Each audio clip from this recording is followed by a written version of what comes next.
हम जानते हैं कि ब्रेस्ट इम्प्लांट्स 2 तरह के होते हैं, saline and silicone gel implants. तो saline and silicone gel implants में दोनों में से कौन सा बेस्ट रहता है एक ट्रांसजेंडर महिला के लिए, एंड दोनों में क्या डिफरेंस होता है, एंड इन सर्जरियों के द्वारा की जाने के बाद इनमें क्या-क्या असर आता है, जैसे कि टिश्यूज़ का इंटीग्रेशन हो गया या लुक्स हो गया, या इनके क्या-क्या कॉम्प्लिकेशंस हो सकते हैं? तो बेसिकली जैसा कि नाम सजेस्ट करता है, सेलाइन इम्प्लांट्स भी सिलिकॉन के ही बने होते हैं और उसके अंदर सेलाइन कंटेंट होता है, यानी कि वाटर।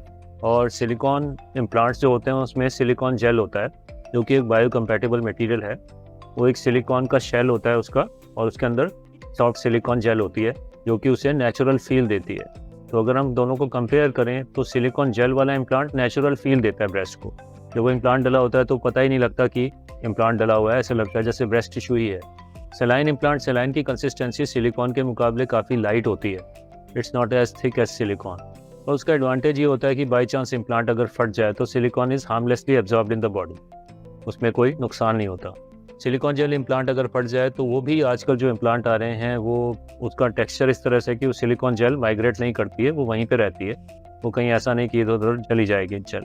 सो बेसिकली ये 2 तरह के इम्प्लांट्स होते हैं। सिलिकॉन इम्प्लांट्स में भी, जेल इम्प्लांट्स में भी 2 तरह के होते हैं, एक स्मूथ सरफेस और एक textured surface implants. Smooth surface implants का जो आउटर सरफेस होता है स्मूथ होता है, और उसका जो टेक्सचर्ड सरफेस का, टेक्सचर्ड इम्प्लांट का आउटर सरफेस में कुछ टेक्सचर बना होता है। वो इसलिए बना होता है कि ताकि उसके अराउंड कैप्सूल कॉन्ट्रैक्चर ना कर सके। जैसे ही हमारी बॉडी में कोई फॉरेन चीज़ जाती है, बॉडी उसके अराउंड एक कैप्सूल बना देती है, उसको एनक्लोज करने की कोशिश करती है। अब जब बॉडी उसको एनक्लोज कर देती है तो कई बार ये इतना शेल हार्ड हो जाता है कि वो इम्प्लांट फील होने लगता है, it becomes a bit hard. तो उसको ऑब्विएट करने के लिए टेक्सचर्ड इम्प्लांट्स बनाए गए। तो ये बेसिकली 2 तरह के इम्प्लांट्स हैं।